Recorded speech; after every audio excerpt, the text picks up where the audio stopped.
Si Don Ignacio na nabubuhay sa kalungkutan matapos mawala ang asawa at makita ang kanyang mga anak na paralitiko, ay natagpuan ng bagong pag-asa kay Isabel, ang bagong kasambahay na may kakaibang paraan ng terapiya.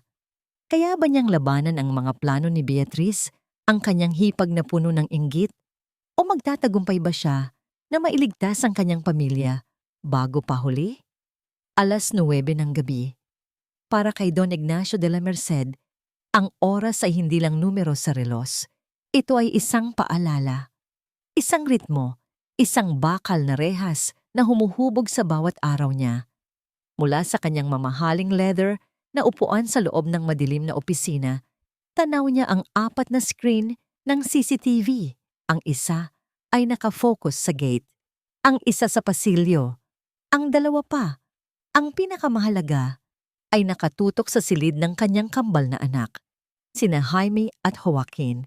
Ang baso ng whiskey sa kanyang kamay ay nagpapawis. Ang lamig nito ay kumakalat sa kanyang palad, ngunit hindi nito kayang palamigin ang init ng pait na gumuguhit sa kanyang lalamunan. Sa screen, ang kanyang mga anak ay mga estatwa sa kanilang mga high-tech na wheelchair. Nakaupo, tahimik. Ang mga kumot ay maayos na nakalatag sa kanilang mga hita. Ang mga yaya ay nakabantay sa gilid, naghihintay ng utos na hindi na muling darating mula sa mga batang minsan ay puno ng buhay. Ito ang kanyang mundo ngayon. Isang mundong kontrolado, sinusukat at pinapatakbo ng mga schedule ng gamot at physical therapy na wala namang pinatutunguhan. Isang mundong binuo niya mula sa abo ng trahedyang sumira sa kanilang pamilya 2 taon na ang nakalipas. Ang trahedyang kumuha kay Sofia, ang kanyang minamahal na asawa, at nag-iwan sa kanilang mga anak na paralisado. Isang katok sa pinto ang pumutol sa kanyang pag-iisip. "Sir," sabi ng head butler, si Mang Nestor. Nandito na po si Miss Isabel Reyes, ang bagong hire na all-around housekeeper. Tumangulang si Ignacio, hindi inaalis ang tingin sa monitor. "Papasukin mo." Ilang sandali pa, isang babae ang pumasok. Simple ang kanyang kasuotan, isang malinis na blusa at pantalon, malayong malayo sa karangyaan ng mansyon. Ang kanyang buhok ay nakatali lang sa isang simpleng ponytail. Sa kanyang mga mata, mayroong isang bagay na hindi na matagal nang nakikita ni Ignacio sa bahay na ito. Isang sinag ng buhay. "Good evening po, Sir Ignacio." Magalang niyang bati. Tiningnan siya ni Ignacio mula ulo hanggang paa. "Ikaw si Isabel Reyes." Hindi yun tanong, kundi isang pag-a-assess. "Nabasa ko ang iyong file. Galing kang Batangas." "Opo, sir. Alam mo ang mga patakaran dito. Mahigpit ako sa kalinisan, sa oras, at higit sa lahat, sa katahimikan." Bawat salita niya ay may bigat. Isang babala. "Ang mga anak ko ay may special needs. Ang kailangan nila ay propesyonal na pangangalaga, hindi awa." "Naiintindihan ko po, sir," sagot ni Isabel. Ang kanyang boses ay malumanay, ngunit hindi nagpapakita ng takot. Itinuro ni Ignacio ang monitor. Ang kanilang silid. Dobleng pag-iingat ang kailangan doon. Ang mga yaya at nurse lang ang maaring humawak sa kanila. "Malinaw?" "Opo, sir. Malinaw po." May kung anong kislap sa mga mata ng babae na bahagyang gumambala kay Ignacio. Isang klase ng katatagan na hindi niya inaasahan. Iwinaksin niya ang isiping iyon at tumayo. "Bukas ka magsimula. Ipapakita sa iyo ni Manang Luring ang iyong silid." Nang makalabas si Isabel, muling bumalik si Ignacio sa kanyang upuan. Sa monitor, nakita niyang ipinakilala ni Mang Nestor si Isabel sa 2 yaya. Pagkatapos, dahan-dahan itong lumapit sa kambal. Inaasahan ni Ignacio na makita ang karaniwang reaksyon. Awa, lungkot, o di kaya'y pagkailang. Ngunit iba si Isabel. Lumuhod siya para maging kapantay ng mga bata sa kanilang wheelchair. Ngumiti siya, isang ngiting umabot sa kanyang mga mata. "Hi, Jaime. Hi, Joaquin," sabi niya. At kahit hindi marinig ni Ignacio ang boses nito mula sa CCTV, nababasa niya sa galaw ng labi nito ang init ng pagbati. "Ako si Ate Isa ninyo. Sana maging magkaibigan tayo." Nakita ni Ignacio ang bahagyang pagbabago sa mukha ng kanyang mga anak. Si Joaquin, na laging nakatingin sa malayo, ay sumulyap kay Isabel. Si Jaime, na laging nakayuko, ay bahagyang itinaas ang kanyang ulo. Isang maliit na reaksyon, ngunit para sa mundong ito na walang pagbabago, ito ay parang isang lindol. Kinabukasan, ang presensya ni Isabel ay nagsimulang maramdaman sa bahay. Mas naging makintab ang sahig na marmol. Mas naging sariwa ang amoy ng hangin. Pero ang pinakamalaking pagbabago ay nasa silid ng kambal. Pumasok si Dr. Beatriz Ascona para sa lingguhang check-up ng mga bata. Siya ang kapatid ng yumaong si Sofia, isang respetadong physical therapist. Siya ang batas pagdating sa kalusugan ni na Jaime at Joaquin. "Ignacio," sabi niya sa kanyang malamig at professional na tono habang sinusuri ang mga binti ng mga bata. "Walang pagbabago. The muscle atrophy is progressing as expected. We need to manage expectations." Tumango lang si Ignacio, sanay na sa mapait na katotohanan iyon. Napansin ni Beatriz si Isabel na tahimik na nag-aayos ng mga libro sa isang estante. Sino siya? Si Isabel, ang bagong housekeeper. Tiningnan ni Beatriz si Isabel ng may pagdududa. "Make sure she understands the protocol. No emotional attachments. It's not healthy for the boys." Nang matapos ang check-up at makaalis si Beatriz, naiwan si Isabel sa silid para tapusin ang paglilinis. Akala ng lahat ay natutulog na ang mga bata. Ngunit sa ilalim ng kumot, isang pares ng mga mata ang nakabukas. Narinig ni Isabel ang isang mahinang bulong. Halos hindi niya ito narinig. "Jaime!" Bulong ni Joaquin sa kanyang kambal. "Namimiss ko yung damo." Napahinto si Isabel sa kanyang ginagawa. Ang kanyang puso ay biglang kumirot. "Yung pakiramdam ng damo sa talampakan ko." Dagdag pa ni Joaquin, isang butil ng luha ang pumatak mula sa gilid ng kanyang mata. Ang eksenang yon ay sumaksak sa puso ni Isabel. Hindi niya alam na pinapanood pa rin siya ni Ignacio mula sa kanyang opisina. Handa nang patayin ang monitor para sa gabing iyon. Nakita ni Ignacio na tumigil si Isabel, lumingon sa mga bata, at dahan-dahang lumapit sa kama ni Joaquin. Inakala ni Ignacio na aayusin lang nito ang kumot. Ngunit hindi. Sa isang iglap, habang ang buong mansyon ay nababalot sa katahimikan ng gabi, sa ilalim ng mapanuring mata ng CCTV na hindi niya alam, ay nakabukas pa.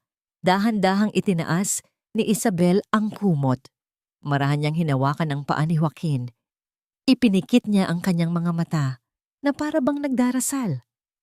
At pagkatapos, sa isang kilos na puno ng pag-asa at pagsuway sa lahat ng patakaran ng bahay na yon, sinimulan niyang igalaw ang mga daliri sa paa ng bata. Dahan-dahan, dahan-dahan. At sa ilalim ng kanyang mainit na palad, naramdaman niya ito. Isang napakahinang paggalaw, isang halos hindi maramdamang pag-urong ng kalamnan, isang kislap ng buhay sa gitna ng kadiliman. Ang pagkurap ng kalamnan sa paanan ni Joaquin ay parang kidlat na gumising sa kaluluwa ni Isabel. Isang kislap na pamilyar, masakit, ngunit puno ng pangako. Sa isang iglap, bumalik siya sa nakaraan. Hindi na siya nasa loob ng malamig at malawak na mansyon ng mga De La Merced. Nasa maliit na bahay kubo na naman siya sa Batangas. Amoy atsete de manzanilla ang hangin at ang tanging ilaw ay mula sa isang mahinang bombilya na nakasabit sa kisame. Sa kanyang harapan, nakahiga ang kanyang bunsong kapatid na si Ben. Ang mga mata nito ay walang buhay. Ang katawan ay hindi gumagalaw pagkatapos mahulog mula sa puno ng mangga. Naaalala pa niya ang sinabi ng doktor sa health center. "Huwag na kayong umasa. Magiging gulay na lang siya habang buhay." At naaalala niya ang sarili niyang mga hikbi sa gabi. Ang pagsisisi na bumabaon na parang punyal sa kanyang dibdib. Kasalanan ko. Kasalanan ko kung bakit siya nagkaganito. Dapat ako ang nagbabantay sa kanya. Ngunit sa gitna ng kadilimang yon, hindi siya sumuko. Araw-araw, gabi-gabi, kinakausap niya si Ben. Minamasahe ang mga binti at braso nito, ginagalaw ang mga daliri nito, kahit pa sinasabi ng lahat na wala na itong saysay. At isang gabi, tulad ngayon, habang hawak niya ang paa ng kapatid, naramdaman niya iyon. Isang maliit na paggalaw, isang senyales ng buhay. Ang alaalang iyon ang nagbigay sa kanya ng tapang. Bumalik siya sa kasalukuyan. Ang mga mata ay nakatitig kina Jaime at Joaquin na mahimbing nang natutulog. Ang pagkurap na yon ay hindi lang isang muscle spasm. Ito ay isang imbitasyon, isang hamon, at hindi niya ito uurungan. Kinabukasan, sinimulan ni Isabel ang kanyang plano. Naghintay siya. Naghintay siyang matapos ang hapunan, matapos ang huling check-up ng mga nurse at hanggang ang buong mansyon ay mabalot na sa isang malalim na katahimikan. Nang sigurado na siyang walang gising kundi ang mga security guard sa labas, dahan-dahan siyang pumasok sa silid ng kambal.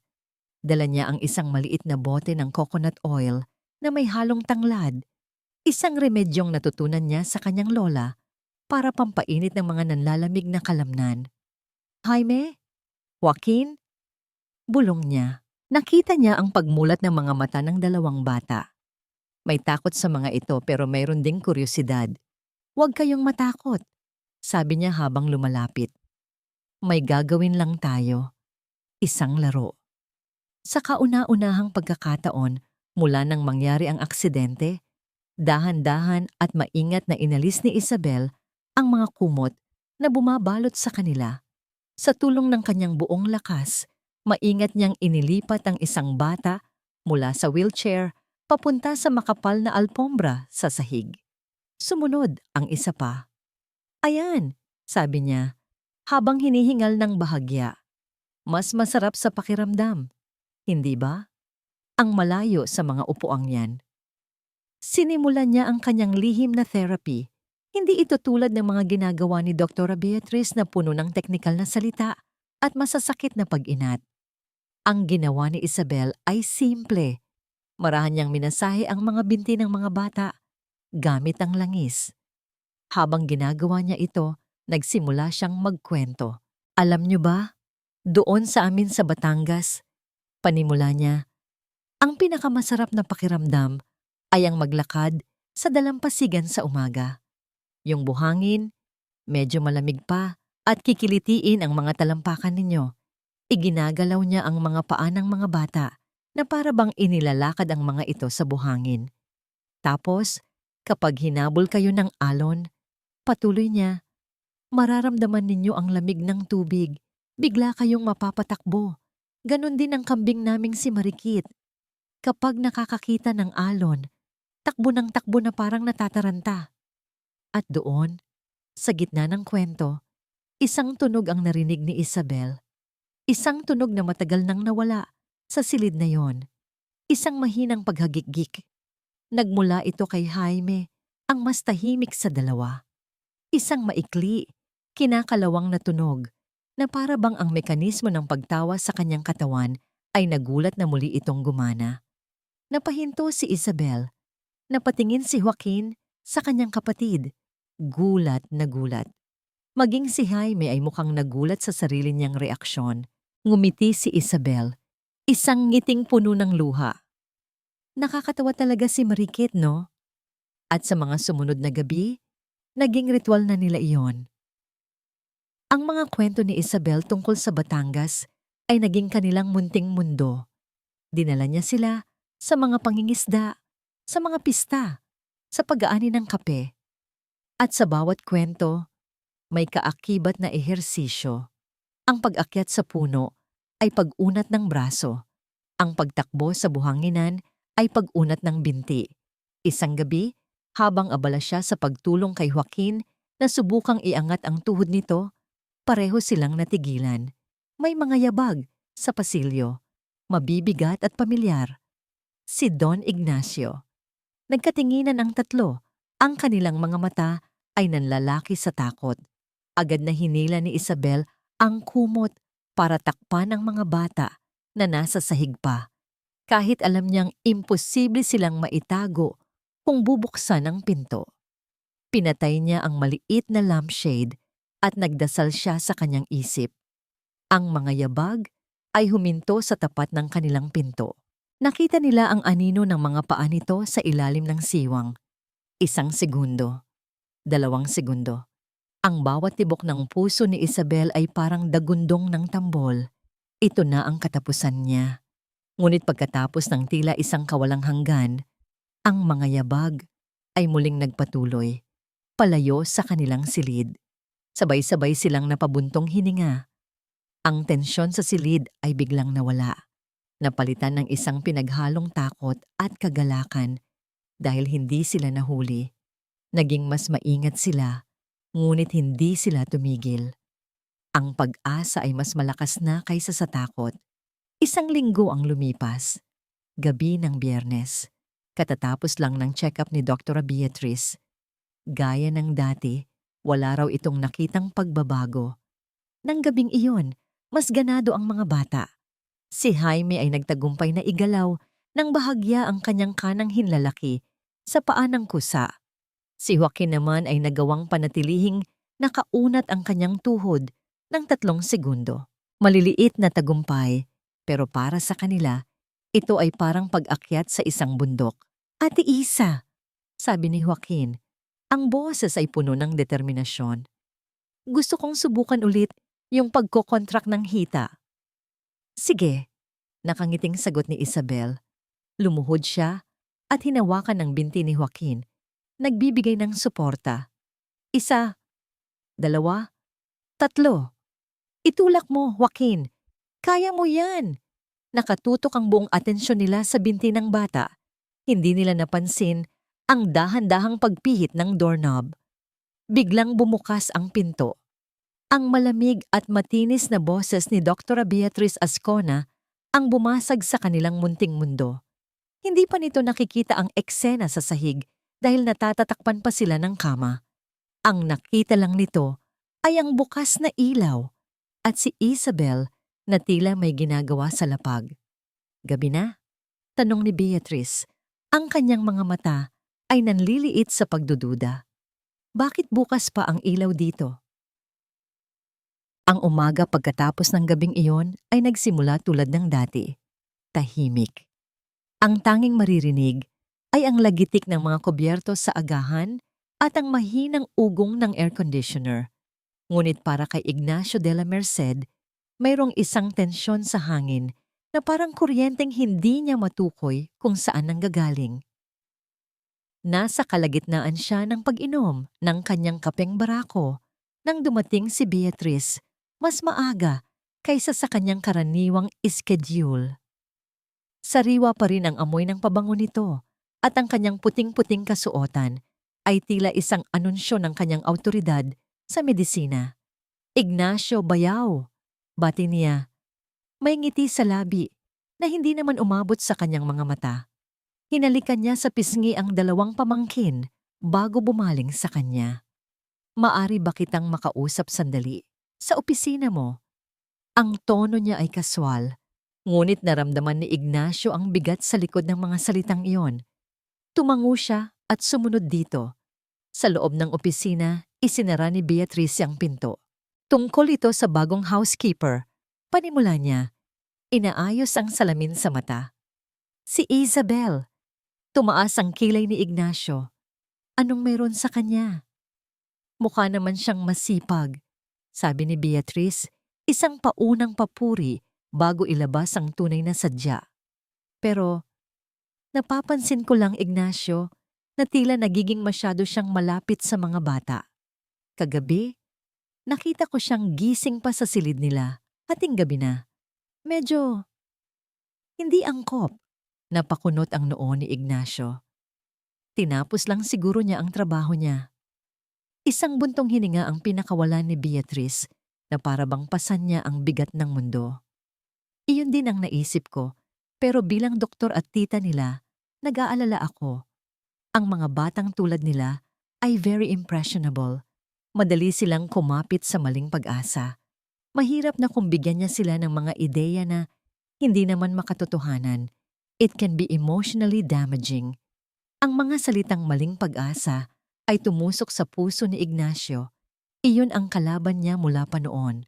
Ang huwad na pangako ng mga milagro na lalo lang nagpapalubha sa sakit ng katotohanan. Huwag kang mag-alala, Beatrice. Alam niya ang mga patakaran. Mariing sabi ni Ignacio. Sana nga. Sagot ni Beatrice, ang kanyang boses ay puno ng pag-aalinlangan. Ayoko lang na may mangyaring hindi maganda. Kilala mo ako, Ignacio. Ang kaligtasan lang ni na Jaime at Joaquin ang iniisip ko. Pagkaalis ni Beatrice, naiwan si Ignacio sa kanyang opisina, ngunit ang mga salita nito ay naiwang parang lason na kumakalat sa kanyang isipan. Masyadong malapit, maling pag-asa, hindi angkop. Sinubukan niyang magtrabaho, magbasa ng mga ulat, tumawag sa kanyang mga board member, pero wala doon ang kanyang atensyon. Ang kanyang mga mata ay pabalik-balik sa mga monitor ng CCTV.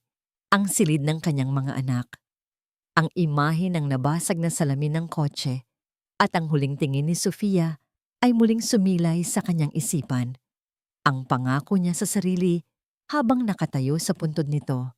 Poprotektahan ko sila, Sofia, kahit anong mangyari. Hindi ko hahayaang masaktan sila ulit. Ang pangakong yon ang naging pundasyon ng kanyang buhay. Ang mga patakaran, ang mga doktor, ang pag-iwas sa anumang emosyon na maaaring maging simula ng sakit. At ngayon, may isang bagong tao sa bahay na ito. Isang estranghero na may mga matang puno ng buhay. Isang estrangherong masyadong nagiging malapit. Hindi na niya natiis. Ang pagdududa ay parang asidong unti-unting tumutunaw sa kanyang kontrol. Sa isang mabilis na pag-click ng mouse, binuksan niya ang recorded files ng security system. Inatras niya ang oras, hating gabi, ang eksena kung saan nakita ni Beatrice si Isabel. Huminto ang paghinga niya, pero hindi yon ang nakita niya. Inatras pa niya, isa pang gabi, at isa pa, at doon nakita niya ito. Ang kanyang dugo ay tila nagyelo sa kanyang mga ugat. Ang baso ng tubig sa kanyang tabi ay nanginginig dahil sa panginginig ng kanyang kamay. Nasa screen si Isabel, nakaluhod sa sahig. At sa sahig, kasama niya ay sina Jaime at Joaquin. Wala sila sa kanilang mga wheelchair. Ang mga anak niya, ang mga babasaging figura na 2 taon niyang pinrotektahan mula sa kahit anong panganib, ay nasa sahig na parang mga basahan. Pinanood niya na may halong pangingilabot at galit habang hinahawakan ni Isabel ang mga binti ng kanyang mga anak. Ginagalaw ang mga ito sa paraang taliwas sa lahat ng sinabi ng mga espesyalista. Isang maling galaw, sabi nila, ay maaaring magdulot ng permanenteng pinsala. Isang maling pag-inat ay maaaring pumunit sa mga natitirang hibla ng pag-asa. At ang pinakamasakit sa lahat, nakita niya ang isang bagay na halos ikabaliw niya. Isang ngiti, isang maliit, halos hindi makitang ngiti sa labi ni Jaime habang may ibinubulong si Isabel. Ang galit sa loob ni Ignacio ay sumabog na parang bulkan. Ito ay isang pagtataksil, isang paglapastangan sa kanyang pamamahala, sa kanyang sakit, sa alaala ni Sofia, ang babaeng ito. Pinapasok niya ang kaaway na matagal na niyang nilalabanan, ang maling pag-asa, sa mismong puso ng kanyang tahanan. Sa isang marahas na paggalaw, itinulak niya ang kanyang upuan. Ang tunog ng pag-urong nito sa sahig ay umalingaw-ngaw sa tahimik na opisina. Hindi na siya nag-isip. Ang kanyang katawan ay napuno ng isang mapanganib na enerhiya. Nilakdangan niya ang pasilyo, ang kanyang mga yabag ay mabibigat at mabilis. Ang mga katulong na nakasalubong niya ay napapagitla, yumuyuko, habang nagtataka sa itsura ng kanilang amo. Ang kanyang mukha ay isang maskara ng purong galit. Hindi na siya kumatok. Sa isang malakas na tulak, binuksan niya ang pinto ng silid ng kanyang mga anak. Ang eksenang nakita niya sa monitor ay bumungad sa kanya ng buong buo at mas malinaw. Si Isabel, nakaluhod. Ang mga kamay ay nasa binti ni Joaquin. Ang kanyang mga anak, wala sa kanilang mga ligtas na wheelchair. Ang hangin sa silid ay biglang naging mabigat. Napahinto si Isabel. Ang kanyang mga mata ay nanlaki sa gulat at takot. Ang munting nangiti sa labi ni na Jaime at Joaquin ay naglaho. Napalitan ng pagkatakot sa biglaang pagsulpot ng kanilang ama. Ang boses ni Ignacio ay mababa, nanginginig sa galit at puno ng lason. Bawat salita ay isang dagok. "Anong ginagawa mo?" Ang sigaw niya ay umalingaw-ngaw sa buong silid. Winasak ang munting mundo ng pag-asa na lihim na binuo ng tatlo. Tumingin siya kay Isabel. Ang kanyang mga mata ay nag-aapoy. "Lumayas ka sa pamamahay ko." Ang sigaw ni Ignacio ay nanatiling nakabitin sa hangin. Isang espada na humiwa sa katahimikan at sa tatlong pusong nasa loob ng silid. Si Isabel ay nanigas sa kanyang kinauupuan sa sahig. Ang mukha ay namutla. Ang kanyang mga kamay ay nanatili sa binti ni Joaquin na para bang sa pagbitaw niya rito ay bibitawan na rin niya ang lahat ng pag-asa sa mundo. Dahan-dahan, ang gulat sa kanyang mga mata ay napalitan ng sakit. Isang malalim at tahimik na sakit. Hindi siya nagsalita. Hindi siya nagmakaawa. Dahan-dahan lang siyang tumayo. Pinagpaga ng kanyang mga tuhod ng may dignidad na hindi inaasahan ni Ignacio. Ang tanging nagsalita para sa kanya ay ang mga luhang nagsimulang mamuo sa kanyang mga mata at tahimik na dumaloy sa kanyang mga pisngi. "Guard!" Ang boses ni Ignacio ay kasing tigas ng bakal. "Dalhin niyo ang babaeng to palabas." Dalawang security guard ang mabilis na pumasok. Nang hahawakan na sana nila ang braso ni Isabel, marahan itong umiling at itinaas ang kanyang kamay. "Kaya ko pong maglakad." Bago siya tuluyang umalis, ang kanyang huling tingin ay hindi para kay Ignacio. Ito ay para kina Jaime at Joaquin. Isang tingin na puno ng panghihinayang, pagmamahal at isang paumanhin na hindi niya masabi. Pagkatapos, tumalikod na siya at naglakad palabas ng silid. Iniwan ang isang katahimikang mas mabigat at mas nakakabingi kaysa dati. Nang maisara ang pinto, hinarap ni Ignacio ang kanyang mga anak. Ang galit niya ay hindi pa humuhupa. "Mga yaya, ibalik niyo sila sa wheelchair." Utos niya. Ang mga yaya ay nagmamadaling kumilos. Maingat na binuhat ang dalawang batang tulala at ibinalik sila sa kanilang mga metal na trono. Muling inayos ang mga kumot. Muling ibinalik ang lahat sa tama at ligtas na ayos. Ngunit may nagbago. Ang katahimikan sa silid ay iba na. Hindi na ito ang karaniwang katahimikan ng pagtanggap. Ito ay isang katahimikang puno ng akusasyon. Nang dumating ang oras ng tanghalian, dinala ng isang yaya ang bandehado ng pagkain para kay Jaime. Lugaw na may manok, siniguradong malambot at madaling lunukin. Inilapit ng yaya ang kutsara sa bibig ng bata. Ngunit si Jaime, na laging masunurin, ay mariing itiniklop ang kanyang bibig. Tumingin siya sa malayo. "Jaime anak, kumain ka na," sabi ng yaya. Muling isinubo ng yaya ang pagkain at sa isang iglap, sa isang kilos na hindi pa kailanman ginawa ng bata, ikinabig ni Jaime ang kanyang braso. Ang kanyang siko ay tumama sa bandehado.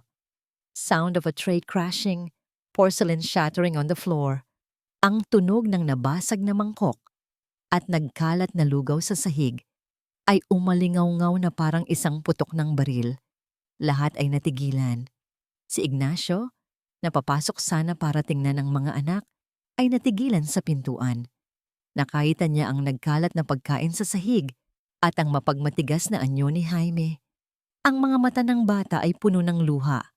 Ngunit hindi ito mga luha ng pagsisisi. Ito ay mga luha ng galit. "Jaime!" sigaw ni Ignacio. "Anong ginawa mo?" Hindi sumagot si Jaime. Hindi man lang siya tumingin sa kanyang ama. Ganoon din si Joaquin. Pareho silang nakatingin sa kawalan. Ang kanilang katahimikan ay isang pader na hindi kayang gibain ng sigaw ni Ignacio. Dumating si Beatriz na narinig ang kaguluhan. Nang makita niya ang eksena, isang buntong hininga ng pag-aalala ang kanyang pinakawalan. Ignacio, hayaan mo na, sabi niya sa malumanay na tono. Nagulat lang sila sa nangyari. Na-stress ang ginawa ng babaeng yon. Binigyan niya ng gulo ang isipan nila. Lumapit si Beatriz sa mga bata. Jaime? Joaquin? Tita is here. Everything is okay now. Ngunit nang hahaplusin na sana niya ang buhok ni Joaquin, marahan nitong iginalawang ulo, umiiwas sa kanyang kamay. Nakita ni Ignacio ang lahat. Ang pagtanggi, ang katahimikan, ang pader. Ang kanyang mga anak, na dati pasibo, ay nagdeklara ng isang tahimik na digmaan. Bumalik si Ignacio sa kanyang opisina, ang lugar na dati kanyang kanlungan, ang sentro ng kanyang kontrol. Ngunit ngayon, ang apat na sulok ng silid ay tila kumikitid, sinasakal siya. Ang katahimikan mula sa silid ng kanyang mga anak ay sumunod sa kanya. Isang katahimikang umaakusa, hindi siya makapagtrabaho, tinitigan niya ang mga monitor. Ang silid ay malinis na ulit. Ang mga bata ay nasa kanilang mga wheelchair. Ang lahat ay bumalik na sa dati. Pero bakit pakiramdam niya ay mas lalong nasira ang lahat? Ang imahe ni Isabel, ang sakit sa mga mata nito bago umalis, ay paulit-ulit na bumabalik sa kanyang isipan. Ang pagkabigla sa mukha ng kanyang mga anak, ang tunog ng nabasag na mangkok. Ginawa ko ang tama, sabi niya sa sarili. Pinoprotektahan ko lang sila. Ngunit ang mga salitang iyon ay walang bigat. Parang mga abo na hinihipan ng hangin ng pagdududa. Upang patunayan sa sarili na tama ang kanyang ginawa, muli niyang binuksan ang security footage. Kailangan niyang makita ulit ang krimen, ang paglabag sa patakaran, ang panganib. Pinanood niya ulit. Ngunit sa pagkakataong ito, hindi galit ang nasa puso niya, kundi isang masakit na kuryosidad. Hindi na ang paglabag sa patakaran ang kanyang tinitingnan. Nakita niya ang dahan-dahang pagmasahe ni Isabel sa mga binti ng mga bata. Ang lambing sa kanyang mga haplos. Nakita niya kung paano ito bumubulong sa kanila. Nagkukwento, ang kanyang mukha ay nagliliwanag. Nakita niya ang unti-unting pagkawala ng bakas ng kalungkutan sa mukha ni na Jaime at Joaquin, napapalitan ng atensyon, ng interes, at nakita niya ulit yung paghagik-gik ni Jaime sa kwento tungkol sa kambing. Noong una, nakita niya ito bilang isang sintomas ng pagiging irresponsable ni Isabel. Ngayon, nakita niya ito bilang isang tunog ng purong saya, parang may kung anong tumusok sa kanyang dibdib. Itinuon niya ang pansin kay Joaquin. Inulit-ulit niya ang sandali bago siya pumasok at sumigaw. Nakita niya ang determinasyon sa mukha ng bata, ang pagsisikap nitong sundin ang sinasabi ni Isabel. Nag-pause siya, nag-zoom in. Ang kalidad ng video ay hindi perpekto. Medyo malabo ang imahe. Ngunit kahit sa kabila ng mga pixel, malinaw na malinaw ito. Sa sandaling nagawa ni Joaquin na iangat ng bahagya ang kanyang paa, sa isang iglap na mas mabilis pa sa isang kisap mata, isang bagay ang sumilay sa mukha ng kanyang anak. Isang bagay na 2 taon na niyang hindi nakikita. Isang bagay na akala niya ay hindi na niya muling makikita pa. Isang ngiti. Hindi isang pilit na ngiti. Hindi isang nikidisang ngiti ng paggalang, kundi isang totoong ngiti ng tagumpay. Napahawak si Ignacio sa kanyang dibdib. Ang hangin ay tila naubos sa kanyang baga. Ang buong pundasyon ng kanyang galit, ang matibay na pader na itinayo niya sa paligid ng kanyang pamilya, ay unti-unting gumuho at naging buhangin. Paulit-ulit niyang pinindot ang replay. Paulit-ulit niyang pinanood ang ngiting iyon. At sa bawat panonood, lalong lumilinaw ang lahat. Ang ngiting iyon, ang sagot sa lahat ng katanungan. Iyon ang dahilan kung bakit nag-iba ang kilos ng kanyang mga anak. Iyon ang dahilan kung bakit biglang natutong magalit si Jaime. Iyon ang dahilan kung bakit umiwas ng tingin si Joaquin. Hindi sila nagpoprotesta laban sa kanya. Ipinaglalaban nila ang nag-iisang taong nagbigay sa kanila ng dahilan para muling ngumiti. Binalikan niya ang live feed sa kabilang monitor. Ang kanyang mga anak, mga estatwa ulit, walang emosyon, walang buhay. Ang nangiti ay nawala na. Ang liwanag ay pinatay na. At siya ang pumatay nito. Ang alaala ng sarili niyang sigaw ay bumalik na parang dagundong ng kulog. Lumayas ka sa pamamahay ko. Ang mga salitang binitawan niya nang may buong pusong galit ay bumalik sa kanya ngayon na parang lason. Nakita niya ulit ang mukha ni Isabel, ang mga luhang tahimik na dumaloy, ang sakit, ang dignidad, sa gitna ng kahihiyan. Hindi pala pagtataksil ang nakita niya, pag-asa pala. At sa ngalan ng pagprotekta sa kanyang mga anak mula sa maling pag-asa, itinaboy niya ang nag-iisang tunay na pag-asa na dumating sa kanilang buhay sa loob ng 2 taon. Isang malaking pagkakamali. Isang kasalanang mas malaki pa sa inaakala niya. Isang nag-aalab na damdamin ang pumalit sa panlalamig ng kanyang katawan. Hindi pagsisisi. Hindi pa. Ito ay isang pangangailangang itama ang lahat. Isang desperadong pagnanais na bawiin ang liwanag na siya mismo ang nagtapon sa dilim. Nagmamadali siyang tumayo. Ang kanyang mga kamay ay nanginginig habang binubuksan ang mga drawer ng kanyang filing cabinet, mga papeles, mga kontrata, ang 201 file ng mga empleyado. Nahanap niya ang folder na may pangalang Reyes Isabel. Binuksan niya ito. Nandoon ang kanyang larawan, ang parehong mga matang nakita niya kanina. Nandoon ang kanyang address, isang maliit na apartment sa isang masikip na lugar sa Quezon City. Wala siyang kasiguraduhan kung nandoon pa ito. Maaaring umuwi na ito sa probinsya. Maaaring naglaho na ito. Ngunit kailangan niyang subukan. Isinara niya ang folder, kinuha ang susi ng kanyang sasakyan, at walang lingon-likod na tumakbo palabas ng kanyang opisina. Iniwan niya ang mga monitor na nagpapakita ng isang silid na muling binalot ng katahimikan. Isang katahimikang ngayon ay sumasagisag sa isang pagkakamaling kailangan niyang itama, gaano man kahirap. Ang nangiti. Iyon lang ang nakikita ni Ignacio. Pinindot niya ang pause at ang imahe ng nangiti sa mukha ni Joaquin ay nanatiling nakatatak sa screen. Isang sagradong sandali na nagyelo sa oras. Ang nangiting iyon ay isang sulo sa kadiliman. Ngunit alam ni Ignacio na hindi ito sapat. Ang puso niya ay nagsisimula ng maniwala. Ngunit ang kanyang isipan na sinanay sa loob ng 2 taon na manalig sa siyensya, sa datos, at sa mga salita ng doktor ay nangangailangan ng higit pa. Paano kung emosyon lang ito?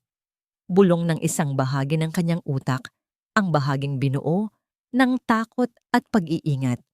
Paano kung isa lang itong masayang aksidente? Kailangan niya ng patunay. Isang bagay na hindi kayang pasinungalingan. Isang bagay na kasing lamig at kasing tigas ng katotohanan. At bigla, pumasok ito sa kanyang isip.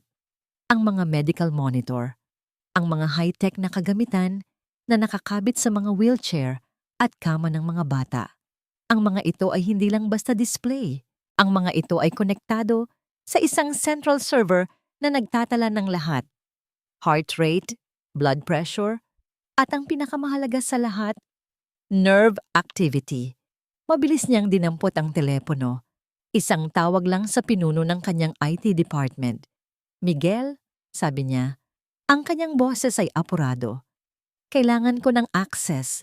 Ngayon din, lahat ng historical data mula sa biometric sensors ng mga anak ko, mula sa nakalipas na 1 buwan. Narinig niya ang pag-aalinlangan sa kabilang linya. Pero sir, confidential po yon at naka-encrypt sa medical provider. I don't care, putol ni Ignacio. Bypass it, i-decrypt mo. I am the client, I am the father. I want to see the raw data. Now. Hindi na nagtanong pa si Miguel. Pagkalipas ng 10 minuto na parang isang oras sa haba, isang secure file ang lumitaw sa desktop ni Ignacio. Kumalabog ang kanyang dibdib habang binubuksan ito. Sa simula, ang nakita niya ay mga linyang halos patag, mga numero na halos hindi gumagalaw. Ang araw-araw na tala ng isang buhay na walang pagbabago, isang buhay na tulog. Pagkatapos, hinati niya ang kanyang screen. Sa kaliwa, ang CCTV footage. Sa kanan, ang katumbas nitong medical data. Inilagay niya ang petsa sa unang gabi kung kailan sinimulan ni Isabel ang kanyang lihim na therapy. Ang kanyang mga mata ay nanlalaki habang pinapanood ang dalawang magkaibang mundo na nag-uugnay sa isa't isa. Sa kaliwa, nakita niya si Isabel na nagkukwento tungkol sa isang kambing na nagngangalang Marikit. Nakita niya ang paghagik-gik ni Jaime. Sa kanan, sa eksaktong sandaling iyon, ang linya ng neural response ni Jaime na halos patay sa loob ng maraming buwan ay biglang sumipa pataas. Isang matulis at di mapagkakamali ang spike ng aktibidad. Pinatakbo niya pa ang video. Sa kaliwa, nakita niya si Isabel na minamasahe ang binti ni Joaquin. Hinihikayat itong subukang igalaw ang mga daliri sa paa. Sa kanan, ang muscle electrical activity monitor ni Joaquin ay nagpakita ng maliliit ngunit sunod-sunod na pag-alon na para bang isang makinang matagal nang hindi gumagana ay sinusubukang umandar muli. Pinanood niya ang lahat. Ang bawat kwento, ang bawat ehersisyo, ang bawat lihim na sayaw ng pag-asa sa loob ng silid na yon. At sa bawat pagkakataon, ang datos sa kanan ay sumisigaw ng katotohanan. Ang mga flatline ay nabubuhay. Ang mga numero ay tumataas. Hindi ito aksidente. Hindi ito emosyon lang. Ito ay siyensya.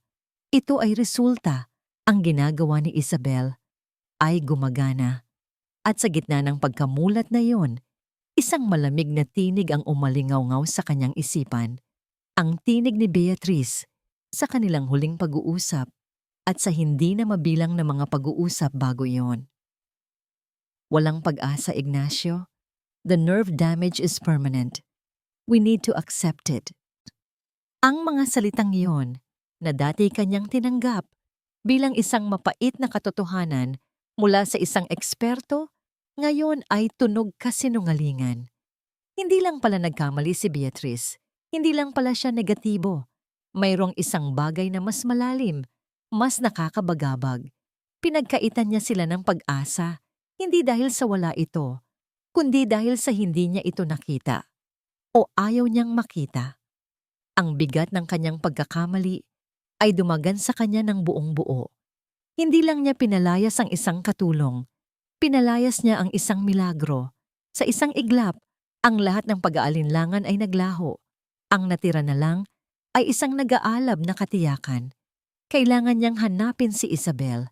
Kailangan niyang bawiin ang ngiting ninakaw niya sa kanyang mga anak. Tumayo siya. Ang kanyang upuan ay marahas na tumama sa pader sa likuran. Dinampot niya ang wallet at ang susi ng kanyang kotse. Hindi na siya nag-abalang magpaalam kanino man. Ang kanyang Mercedes ay humarurot palabas ng Forbes Park patungo sa magulo at masikip na mga kalsada ng Quezon City. Bawat pulang ilaw sa traffic light ay parang isang personal na insulto. Bawat segundo na lumilipas ay parang isang kawalang hanggan. Nakarating siya sa address, isang luma at maliit na apartment building na napapaligiran ng mga sari-sari store at naglalako ng pagkain, malayong malayo sa kanyang mundo. Bumaba siya ng kotse, hindi alintana ang mga nagtatakang tingin ng mga tao sa paligid. Natagpuan niya ang landlady na nagwawalis sa harap ng gusali. Hinahanap ko si Isabel Reyes, sabi niya. Sinisikap na pakalmahin ang kanyang paghinga. Ang umuupa sa room 2B. Tiningnan siya ng matandang babae mula ulo hanggang paa. Naku sir, kaalis-alis lang niya kanina. Nanlamig ang buong katawan ni Ignacio. Umalis? Saan siya nagpunta? Nag-impake na ng lahat ng gamit niya, sir. Umiiyak nga eh, sabi ng landlady na may halong tsismis at awa sa boses. Sabi niya, tapos na raw ang kontrata niya. Uuwi na raw siya sa kanila sa Batangas. Ang puso ni Ignacio ay bumagsak. Huli na ba siya? Kailan? Kailan daw ang biyahe niya? Desperado niyang tanong. Nagkibit balikat ang babae.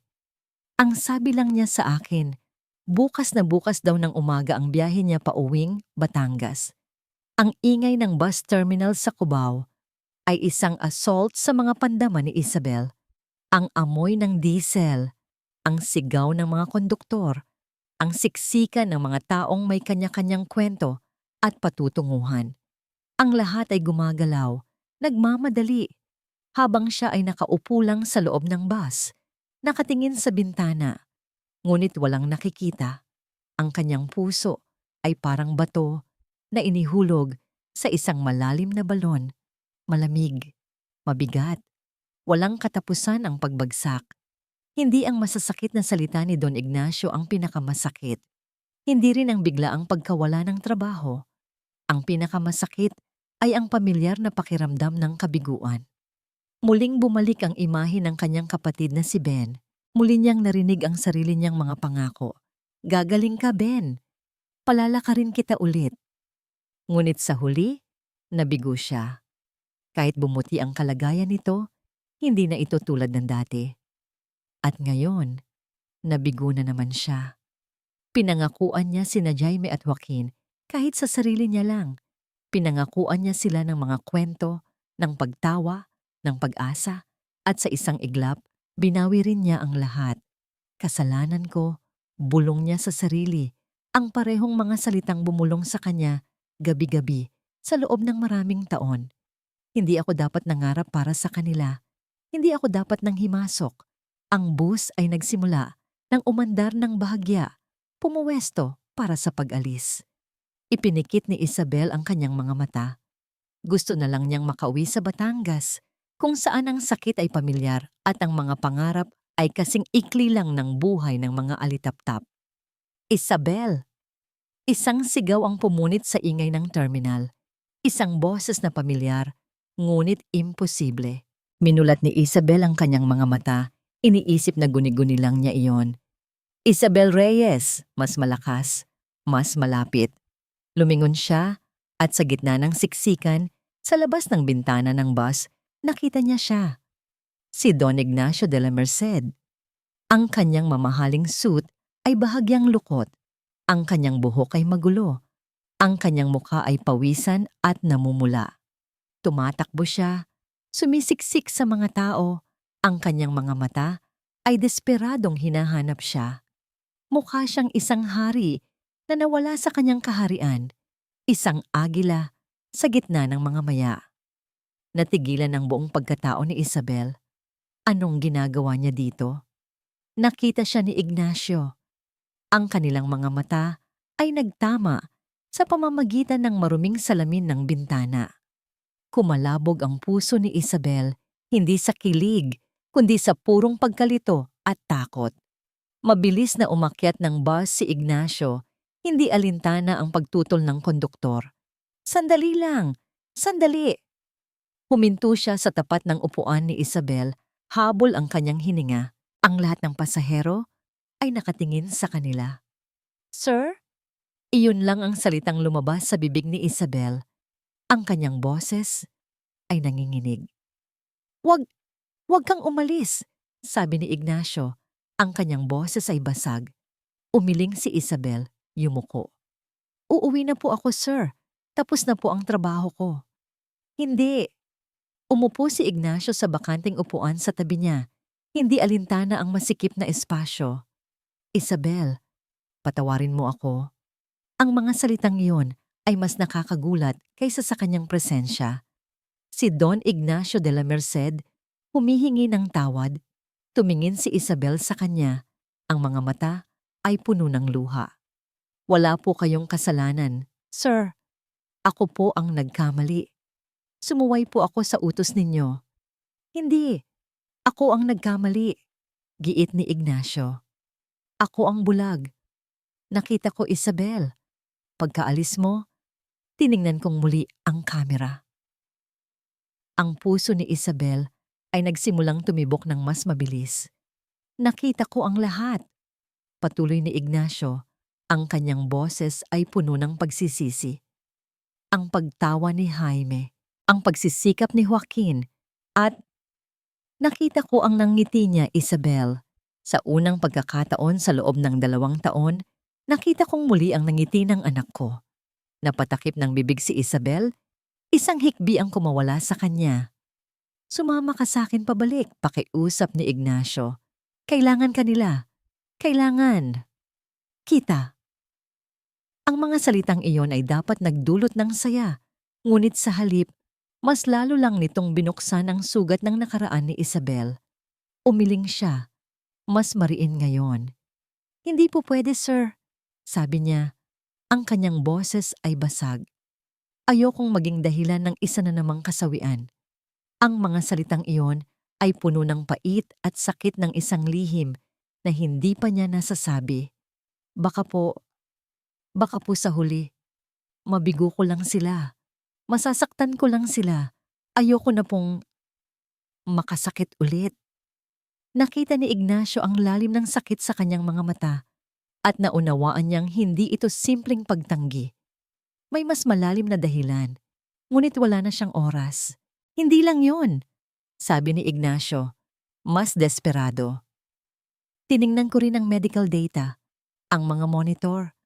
Habang ginagawa mo ang therapy mo, tumataas ang nerve activity nila, Isabel. Gumagana ang ginagawa mo. May epekto. Hindi ito maling pag-asa. Ito ang totoong pag-asa. Hinawakan niya ang kamay ni Isabel. Ang kanyang mga mata ay nakikiusap.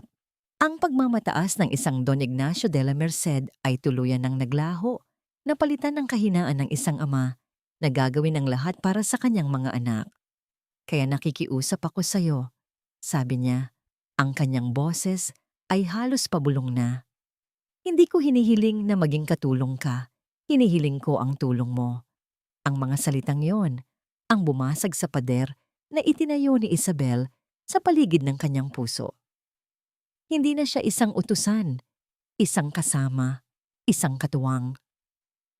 Tinitigan niya ang mga mata ni Ignacio.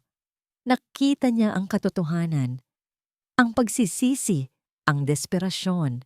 At sa ilalim ng lahat ng yon, nakita niya ang parehong bagay na nagtulak sa kanya na tulungan ang mga bata sa simula pa lang, pag-asa. Dahan-dahan, sa gitna ng ingay ng bus na handa nang umalis at sa ilalim ng mga mapanuring mata ng ibang pasahero, tumango si Isabel. Samantala, sa di kalayuan, sa loob ng isang itim at makintab na sasakyan na nakaparada sa gilid ng terminal, may isang pares ng mga matang nanonood. Nakita ni Doktora Beatriz Ascona ang lahat. Nakita niya ang pagtakbo ni Ignacio. Nakita niya ang pag-akyat nito sa bus. At ngayon, nakita niya ang paghawak nito sa kamay ng katulong. Ang kanyang mga kamay ay humigpit sa manibela. Ang kanyang mga kuko ay bumaon sa mamahaling katad. Isang malamig at nakakakilabot na galit ang gumapang sa kanyang puso. Ang eksenang nasasaksihan niya ay hindi lang isang pagbabalik ng isang katulong. Ito ay isang deklarasyon ng giyera. Ang pagbabalik sa mansyon ay kakaiba. Hindi na ito ang parehong mansyon na nilisan ni Isabel nang may luha sa mata. Ngayon, sa tabi niya, habang bumababa sila mula sa sasakyan ni Don Ignacio, ramdam niya ang mga titig ng ibang mga kasambahay. Hindi na ito titig ng awa o pakikiramay. Ito ay titig ng pagtataka, ng pagtatanong, ng respeto. Mula ngayon, inanunsyo ni Ignacio sa lahat ng staff na nag-aabang sa sala. Ang kanyang boses ay matatag at walang bahid ng pag-aalinlangan. Si Miss Isabel Reyes ay hindi na lang isang housekeeper. Siya na ang magiging personal wellness companion ng aking mga anak. Ang kanyang mga desisyon at pamamaraan patungkol sa kanilang therapy ay may basbas ko. Susundin ninyo siya tulad ng pagsunod ninyo sa akin. Isang kolektibong pagkabigla ang dumaan sa mga mukha ng mga tauhan. Ngunit isang mabilis na tingin mula sa kanilang amo ay sapat na para palitan ito ng mga tango ng pagsang-ayon. Ang pinakamatamis na sandali ay nang pumasok si Isabel sa silid ng kambal. Ang mga mukha ni na Jaime at Joaquin na kanina'y blanco at walang buhay ay biglang nagliwanag na parang sinikatan ng araw. Ate Isa, sabay nilang sabi, ang kanilang mga boses ay puno ng kagalakan at ginhawa. Ang salitang iyon, ang simpleng tawag na yon, ang nagbigay lakas kay Isabel. Iyon ang nagpatunay na tama ang desisyon niyang bumalik. Ngunit ang kapayapaan ay hindi nagtagal. Kinabukasan, habang nasa kalagitnaan si Isabel ng isang sesyon kasama ang mga bata sa sahig, isang anino ang tumabon sa liwanag mula sa pintuan. Dumating si Dr. Beatrice Ascona. Ang kanyang ngiti ay kasing lamig ng hangin mula sa air conditioner. "So you're back," sabi niya. Ang bawat salita ay may yelo. "I'm glad Ignacio found a companion for the boys Morale." Ang paraan ng pagbigkas niya sa salitang companion ay malinaw na isang pang-iinsulto na para bang si Isabel ay isang alagang hayop na pampasaya lang. "Doktora," magalang na bati ni Isabel, "naisip ko na mas magiging productive kung sabay na nating gagawin ang therapy nila," sabi ni Beatrice, hindi naghihintay ng sagot at agad na lumapit. "Para masigurado nating lahat ng ginagawa natin ay clinically sound." Ang silid ay biglang naging isang battlefield. "Sige Joaquin, subukan nating iangat yang paa mo. Parang naglalakad sa buhangin," sabi ni Isabel sa malambing na boses. Sinisimulan ang dati nilang ginagawa. "Wait," putol ni Beatrice. "That's not the correct angle. You might cause undue strain on his ligaments. The proper way is to support the calcaneus while ensuring the ankle is at a 90-degree dorsiflexion. We must prevent spasticity." Ang mga salitang yon ay lumabas sa bibig ni Beatrice na parang mga bala. Dinisenyo para ipamukha kay Isabel na wala itong alam. Hindi nagpatinag si Isabel. "Nararamdaman ko po, doktora." Mahinahon niyang sagot habang patuloy na minamasahe ang binti ni Joaquin. "May buhay po sa mga kalamnan niya, kailangan lang gisingin." "Ang buhay na sinasabi mo ay maaring involuntary muscle spasms lang," ganti ni Beatrice. Ang kanyang boses ay matalim. "Ignorance can be very dangerous, Miss Reyes. We are dealing with the spinal cord, not just simple muscle aches." Sa isang sulok ng silid, nakaupo si Ignacio nanonood.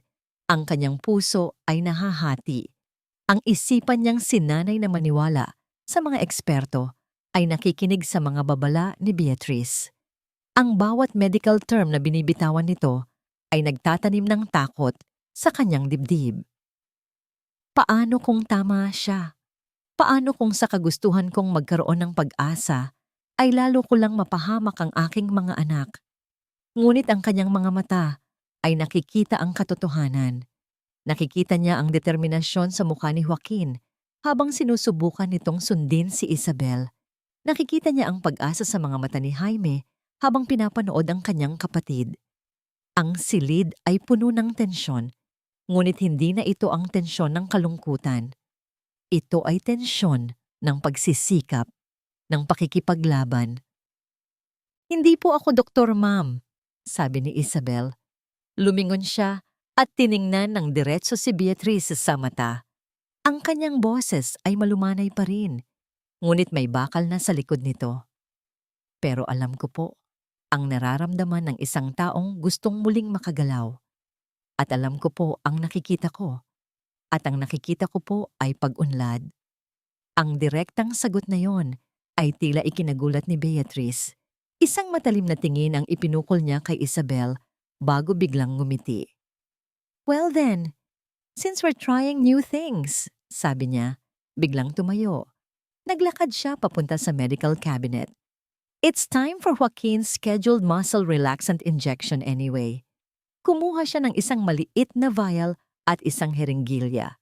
Ang tunog ng pagpasok ng karayom sa goma ng vial ay tila nakakabingi. "Doktora," nag-aalangang tanong ni Ignacio, "akala ko ba ay binawasan na natin ang gamot na yan?" Lumingon si Beatrice Ang hiringgilya ay nasa kanyang kamay. Ang kanyang ngiti ay kalmado, ngunit ang kanyang mga mata ay may kakaibang kislap.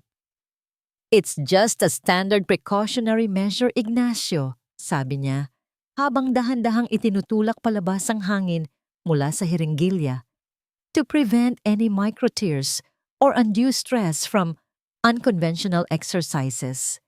Lumapit siya kay Joaquin. Ang karayom ay kumikinang sa ilaw. Bago niya ito itusok sa braso ng bata, sumulyap siya kay Ignacio. Isang sulyap na puno ng kahulugan. Isang sulyap na nagsasabing, "Tingnan mo, ako pa rin ang doktor. Ako ang nakakaalam. At ako ang mag-aayos ng anumang gulong maaaring idulot niya." Ang pag-iniksyon ni Beatrice ay nag-iwan ng isang hindi nakikitang lason sa hangin. Pagkaalis niya, ang sigla sa silid ay tila bahagyang nabawasan. Ang mga medical terms na binitawan niya ay nanatiling nakabitin sa isipan ni Ignacio, mga binhi ng pagdududa. Ngunit si Isabel ay hindi nagpatinag. "Okay lang yan," bulong niya sa mga bata, na tila naramdaman din ang pagbabago sa kapaligiran. "Ang gamot ay gamot. Ang pagsisikap ay pagsisikap. Hindi kaya ng gamot na pigilan ang lakas na nanggagaling dito," sabi niya, sabay turo sa kanilang mga dibdib. Nang gabing iyon, matapos ang hapunan, nagpasya silang magkaroon ng isa pang sesyon. Isang sesyon para pawiin ang tensyon na iniwan ni Beatrice. "Ngayong gabi," sabi ni Isabel nang may ngiti, "maglalaro tayo ng sino ang unang makakatayo." Ang laro ay simple. Tutulungan niya silang subukang iangat ang kanilang mga katawan mula sa pagkakaupo sa sahig gamit ang kanilang mga braso bilang suporta. Nagsimula sila kay Jaime. Nagawa nitong iangat ang sarili ng ilang pulgada bago muling bumagsak. Nagtawanan sila. Pagkatapos, si Joaquin naman. "Sige Joaquin, mas malakas ka," biro ni Isabel. "Ipakita mo sa kuya mo." Nakita ni Isabel ang determinasyon sa mga mata ng bata. Huminga ito ng malalim. Itinukod ang kanyang mga palad sa sahig at dahan-dahang itinulak ang sarili pataas. Ang kanyang mga braso ay nanginginig sa hirap. Ang kanyang mukha ay namumula. "Kaya mo yan, Joaquin! Konti pa!" Sigaw ni Jaime mula sa gilid. "Hinga, Joaquin, hinga!" Gabay ni Isabel. At sa isang sandali na puno ng purong pagsisikap at pag-asa, nagawa ni Joaquin ang halos imposible. Nagawa niyang iangat ang kanyang sarili ng mas mataas kaysa kay Jaime. Nagawa pa niyang bahagyang iangat ang kanyang kanang sakong mula sa sahig. Isang maliit, nanginginig, ngunit napakagandang tagumpay. "Nagawa ko, Ate Isa. Nagawa ko." Sigaw ni Joaquin. Ang kanyang mukha ay nagliliwanag sa tagumpay. Ngunit ang liwanag na iyon ay biglang naglaho. Biglang nanlaki ang mga mata ni Joaquin. Ang ngiti sa kanyang labi ay napalitan ng isang ekspresyon ng matinding sakit. Aaray! Bumagsak siya sa sahig, ngunit hindi ito isang simpleng pagbagsak. Ang kanyang buong katawan ay biglang nanigas. Ang kanyang mga binti, na kanina lang ay may bahagyang paggalaw, ay biglang nagsimulang mangisay. Isang marahas at hindi kontroladong panginginig. "Joaquin!" Sigaw ni Isabel agad na lumapit. Anong nangyayari? Ang bata ay hindi makasagot. Ang kanyang paghinga ay naging mabilis at hirap. Ang kanyang mukha ay nagsimulang mamutla. "Sir Ignacio!" Sigaw ni Isabel.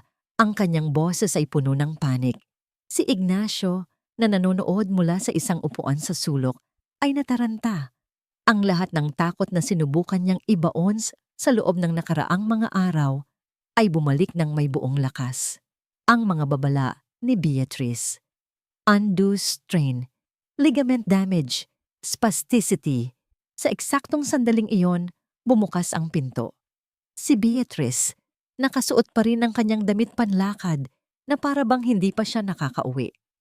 Sa kanyang mukha, isang perpektong maskara ng pagkabigla at pag-aalala. "Diyos ko, anong nangyayari dito?" Sigaw niya, agad na tumakbo palapit kay Joaquin. Kinuha niya ang pulso ng bata. Tiningnan ang mga mata nito. Nahihirapan siyang huminga. Anong ginawa ninyo? Ang tanong niya ay isang akusasyon na direktang nakaturo kay Isabel. Nag-eehersisyo lang po kami. Bigla na lang siyang nauutal na sagot ni Isabel. Ang kanyang isipan ay blangko sa takot. Anong sinabi ko sa'yo? Sigaw ni Beatrice. Ang kanyang boses ay umalingaw-ngaw sa buong silid. Sinabi ko nang mapanganib ang ginagawa mo. Tignan mo ang nangyari. You triggered a severe autonomic dysreflexia event. Pwede siyang ma-stroke dito. Ang mga salitang yon ay tumama kay Ignacio na parang mga bala ng baril. Stroke. Ang pinakamasama niyang kinatatakutan. Si Beatrice ay kumilos ng mabilis at may autoridad ng isang doktor sa isang emergency room. Mula sa kanyang medical bag, nadala na niya na parang alam na niya ang mangyayari. Kumuha siya ng isang pre-filled na hiringgilya. Kailangan natin siyang bigyan ng diazepam now para makontrol ang seizure. Itinusok niya ang karayom sa hita ni Joaquin. Tumingin siya kay Ignacio. Ang kanyang mga mata ay puno ng luha ng pag-aalala at ng akusasyon. Ignacio, bayaw. I warned you. Pagkatapos ay bumaling siya kay Isabel. Ang pag-aalala sa kanyang mukha ay nawala. Napalitan ng purong galit at pagkamuhi. Mamamatay tao ka. Sigaw niya. Ang kanyang boses ay puno ng lason. Halos patayin mo ang pamangkin ko dahil sa kahangalan mo. Para kay Ignacio, ang buong mundo ay huminto. Ang nakikita lang niya ay ang kanyang anak, nangingisay sa sahig, nag-aagaw buhay. Ang naririnig lang niya ay ang mga salita ni Beatrice. I warned you, mamamatay tao ka. Ang lahat ng pag-asa na binuo niya sa nakalipas na mga araw ay gumuho at naging abo. Siya ang nagpabalik sa babaeng ito. Siya ang nagtiwala. At ngayon, ang kanyang anak ang nagbabayad para sa kanyang pagkakamali. Ang takot, ang pagsisisi, ang galit. Ang lahat ng ito ay sumabog sa loob niya. Tumingin siya kay Isabel. Hindi na ang babaeng nagdala ng pag-asa, kundi ang babaeng nagdala ng kapahamakan. Guards! Ang sigaw niya ay mas malakas at mas masakit kaysa nung una. Ilabas niyo siya at siguraduhin ninyong hindi na siya makakatapak pa kahit kailan sa pamamahay na ito. Si Isabel ay natulala, hindi makagalaw. Ang mga salita ni Beatrice at Ignacio ay parang mga punyal na sabay-sabay na tumusok sa kanyang puso. Nakatingin lang siya kay Joaquin na unti-unti nang kumakalma dahil sa gamot at pumatak ang kanyang mga luha. Habang hinihila siya palabas ng mga guwardiya, ang huli niyang nakita ay ang eksena na susunog sa kanyang alaala. Si Beatrice na may pag-aalalang niyayakap si Ignacio, natulala at takot na takot. At sa likod ng mga luhang yon, sa likod ng maskara ng pag-aalala, sa isang iglap na hindi nakita ni Ignacio, nakita ni Isabel ang isang bagay sa mga mata ni Beatrice. Isang malamig, kalkulado, at nakakakilabot na ngiti ng tagumpay. Ang mga sumunod na araw ay isang malabo at walang kulay na pagdaan ng oras para kay Ignacio. Ang mansyon ay muling naging isang mausoleo, mas malamig at mas tahimik pa kaysa dati. Si Beatrice, na ang nagpatakbo ng lahat, ang kanyang presensya ay nasa bawat sulok. Isang mapagbantay na anino na nag-aalaga sa mga bata ng may clinical na kahusayan. Si Joaquin ay stable na, sabi niya, ngunit kailangan daw ng dobleng pag-iingat. Bawal na ang anumang stress o unorthodox na gawain. Bumalik ang lahat sa dati, sa pagiging mga estatwa. Ngunit para kay Ignacio, ang katahimikan ay hindi na nagbibigay ng kapayapaan. Ito ay isang parusa. Sa tuwing titingnan niya ang kanyang mga anak, hindi na niya sila makita nang hindi naaalala ang itsura ni Joaquin habang nangingisay sa sahig. At sa tuwing maaalala niya yon, nakikita niya ang mukha ni Isabel na puno ng takot at sakit habang kinakaladkad palabas. Ang pagsisisi ay isang mabigat na kumot na bumabalot sa kanya, umaga at gabi. Nagkukulong siya sa kanyang opisina. Ngunit kahit ang alak ay hindi na kayang pawiin ang imahe ng kanyang kabiguan, isang gabi, hindi na niya makayanan ang mga pader ng kanyang opisina. Kailangan niya ng hangin. Kailangan niya ng isang bagay na makakapitan. Hindi niya alam kung bakit. Ngunit ang kanyang mga paa ay nagkusa. Dinala siya sa isang bahagi ng bahay na matagal na niyang iniiwasan. Ang silid ni Sofia. Ang pinto ay bahagyang bumukas ng may alatiit. Ang hangin sa loob ay amoy luma, amoy alaala. Ang lahat ay nasa ayos pa rin kung paano niya ito iniwan 2 taon na ang nakalipas.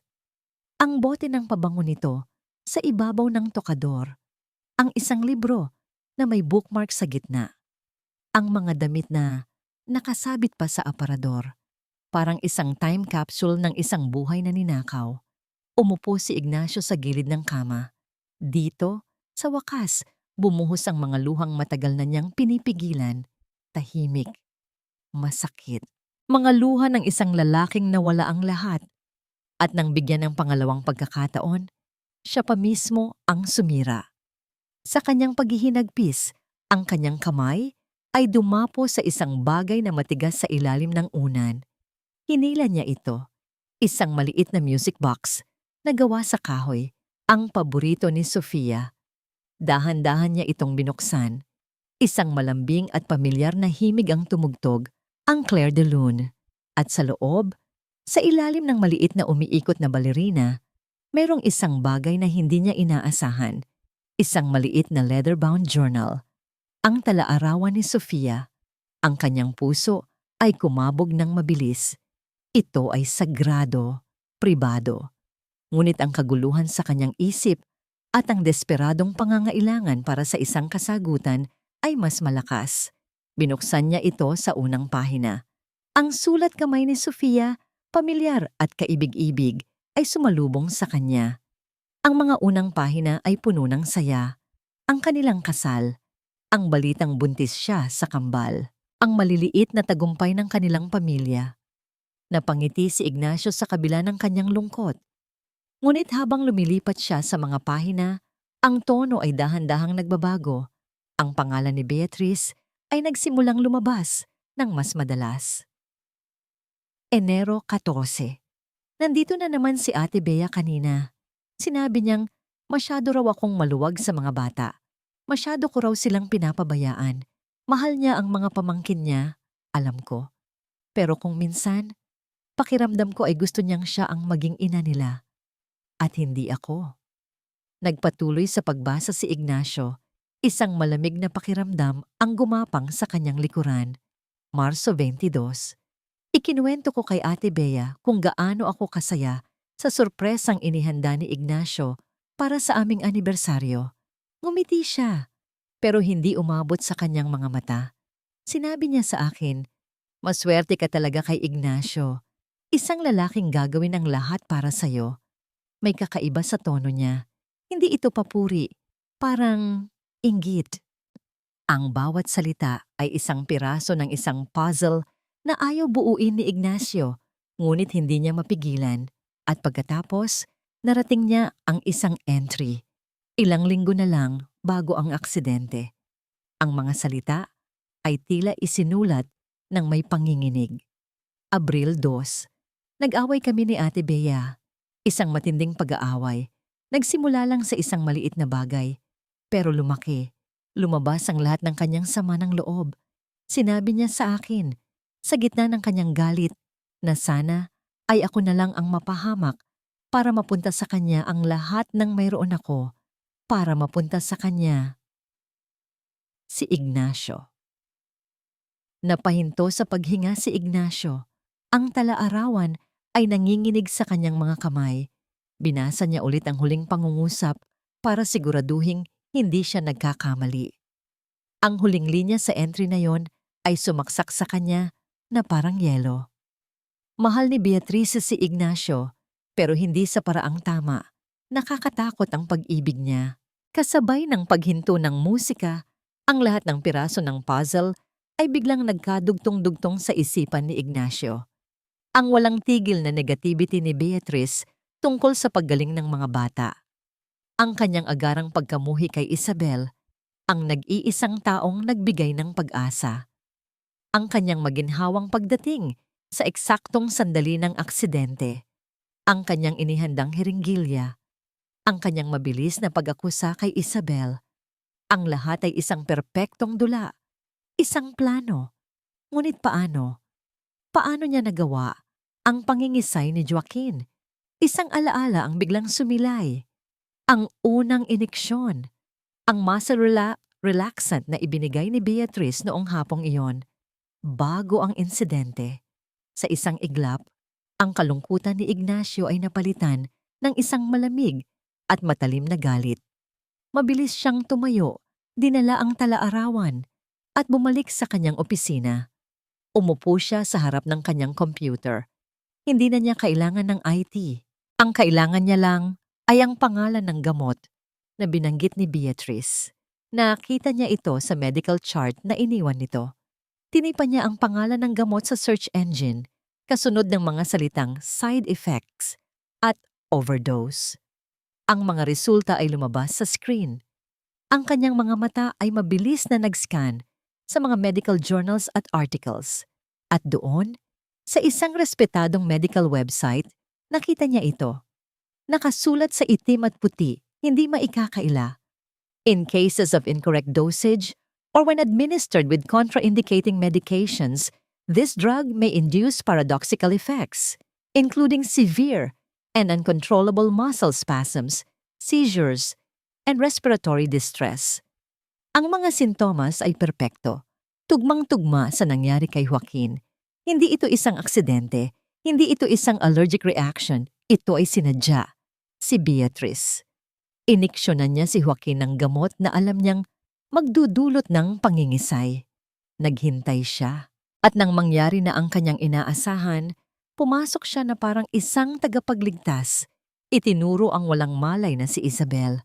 At muling nakuha ang kontrol sa lahat.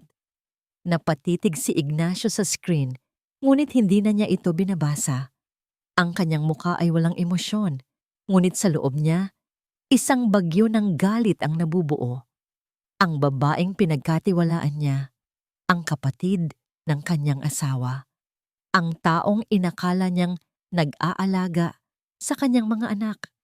Siya pala ang pinakamatinding kalaban. Isinara niya ang laptop.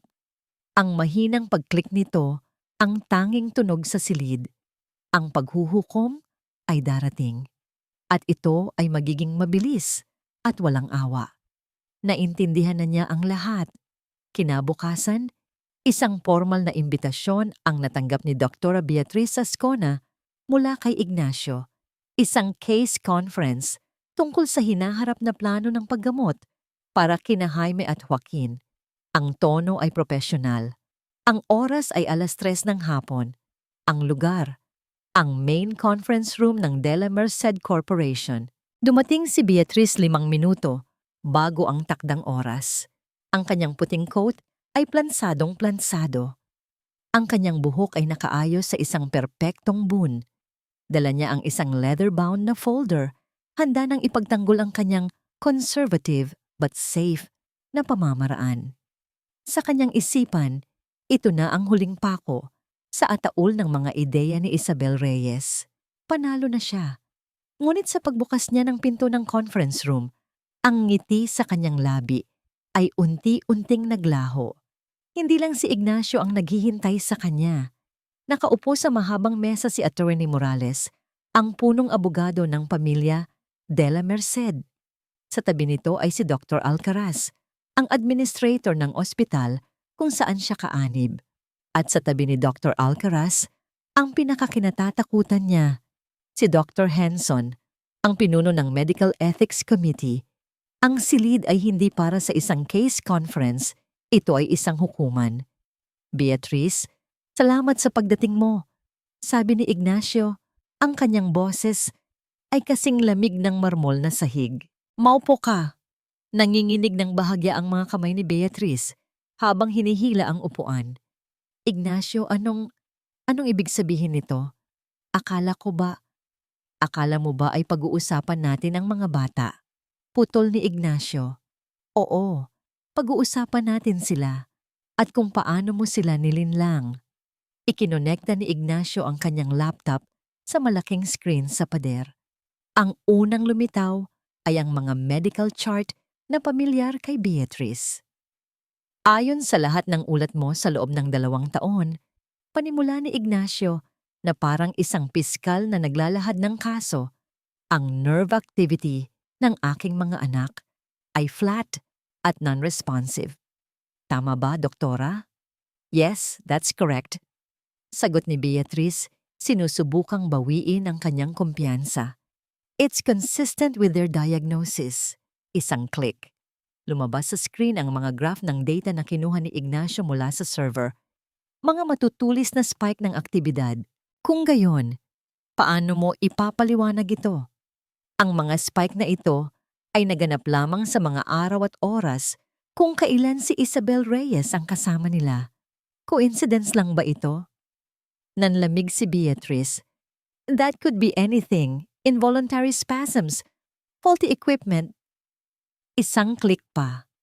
Ang security footage, ang nangiti ni Joaquin, naka-freeze sa screen. At ito, kasama rin ba ito sa faulty equipment mo? Tanong ni Ignacio, ang kanyang boses ay nagsimulang magkaroon ng diin. Ang ngiti ng anak ko na ninakaw mo sa kanya sa loob ng 2 taon? Hindi ko alam ang sinasabi mo. Depensa ni Beatrice, ang kanyang boses ay tumataas na. Ginagawa ko lang ang trabaho ko. Ang trabaho mo ba ay ang sadyang pag-trigger ng isang seizure? Ganti ni Ignacio. Isang click pa. Ang pangalan ng gamot na ginamit ni Beatrice, ang mga side effects, ang mga salitang uncontrollable muscle spasms at seizures ay naka-highlight sa pula. You knew. Sabi ni Ignacio, ang kanyang boses ay mababa, ngunit puno ng bagsik. Alam mo kung anong mangyayari. Tinurukan mo ang pamangkin mo ng gamot na ito para ipahamak siya, para lang mapalayas ang isang babaeng nagbibigay sa kanya ng pag-asa. Hindi totoo yan. Isang kasinungalingan. Sigaw ni Beatrice. Tumayo siya. Tumingin siya sa mga doktor. Dr. Alcaraz, Dr. Henson, this is character assassination. Wala siyang patunay. Si Ignacio ay hindi natinag. Tahimik siyang tumayo at kinuha ang isang bagay mula sa kanyang briefcase, ang talaarawan ni Sofia. Wala nga ba, Beatrice? Nang makita ni Beatrice ang journal, ang lahat ng kulay ay nawala sa kanyang mukha, para siyang nakakita ng multo. Bago namatay si Sofia, sabi ni Ignacio, ang kanyang boses ay nanginginig sa pinipigilang emosyon. May iniwan siya. Mga salita. Ang kanyang katotohanan. Binuksan ni Ignacio ang talaarawan sa huling entry. Ang kanyang boses ay umalingaw-ngaw sa nakakabinging katahimikan ng silid habang binabasa niya ang mga salita ng kanyang yumaong asawa. Mahal ni Beatrice si Ignacio pero hindi sa paraang tama. Nakakatakot ang pag-ibig niya. Sa sandaling iyon, gumuho si Beatrice. Napahagulhol siya. Isang tunog na puno ng sakit, kabiguan at kabaliwan. Napaupo siya, ang kanyang profesional na maskara ay tuluyan ng nabasag, inilalantad ang desperadong babae sa ilalim nito. Ginawa ko yun. Ginawa ko ang lahat dahil mahal kita, Ignacio. Sigaw niya sa gitna ng kanyang mga hikbi. Ang kanyang mga mata ay nagmamakaawa. Hindi ko kayang makita kang masaya sa iba.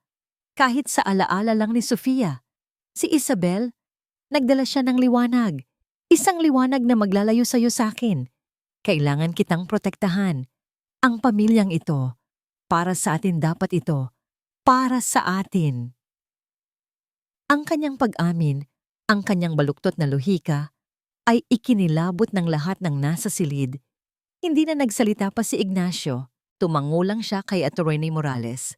Ang mga doktor ay umiling-iling, puno ng pagkadismaya. Dra, Ascona, sabi ni Dr. Henson sa isang malamig na boses. Ang iyong lisensya ay isususpinde habang nag-iimbestiga at marami ka pang ipapaliwanag, hindi lang sa amin, kundi pati na rin sa batas. 2 security personnel ng gusali ang tahimik na pumasok at lumapit kay Beatrice. Pagkatapos ng lahat ng kanyang pagsigaw, wala nang natira sa kanya kundi ang mga hikbi. Nagpatangay na lang siya palabas ng silid, isang reyna na nawalan ng kaharian. Nang maisara ang pinto, isang mabigat na katahimikan ang bumalot sa silid. Ang paghuhukom ay tapos na. Naiwan si Ignacio na nakatayo, nakatingin sa kawalan. Nakuha niya ang hustisya para sa kanyang mga anak. Nasira niya ang halimaw. Ngunit sa gitna ng kanyang tagumpay, isang masakit na katotohanan ang tumama sa kanya. Upang talunin ang isang halimaw, kinailangan niyang isakripisyo ang isang anghel. 2 beses. Napagtanto niya na ang hustisya ay hindi pa kumpleto. Kinuha niya ang kanyang telepono.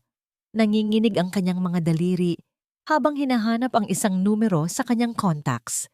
Isang numero na minsan na niyang tinawagan sa desperasyon. Pinindot niya ang call. Nagring ito.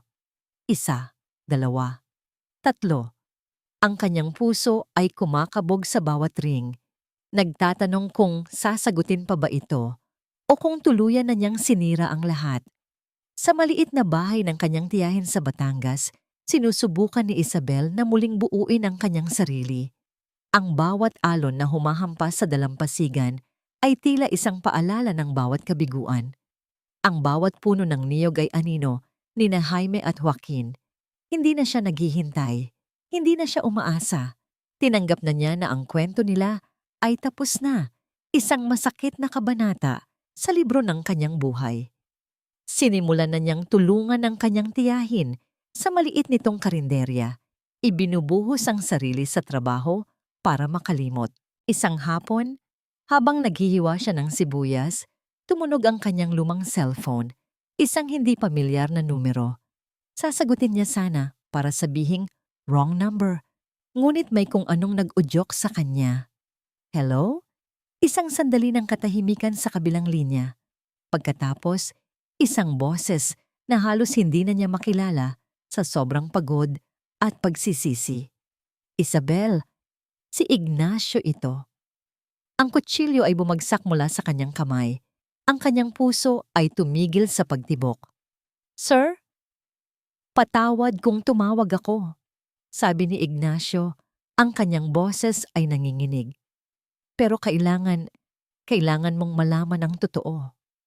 At doon, sa pamamagitan ng telepono, isinalaysay ni Ignacio ang lahat, ang talaarawan ni Sofia, ang data mula sa mga monitor, ang tungkol sa gamot, ang pag-amin ni Beatrice, ang bawat piraso ng kasinungalingan at pagtataksil. Habang nakikinig si Isabel, ang mga luha ay muling dumaloy sa kanyang mga pisngi. Ngunit hindi na ito mga luha ng sakit o kabiguan. Ito ay mga luha ng pagkaunawa. Ang ginhawa, hindi pala niya kasalanan. Siya ang may gawa ng lahat. Bulong ni Isabel. Oo, sabi ni Ignacio. Ang kanyang boses ay puno ng pait. At ako ang naniwala sa kanya. Pinalayas kita, Isabel.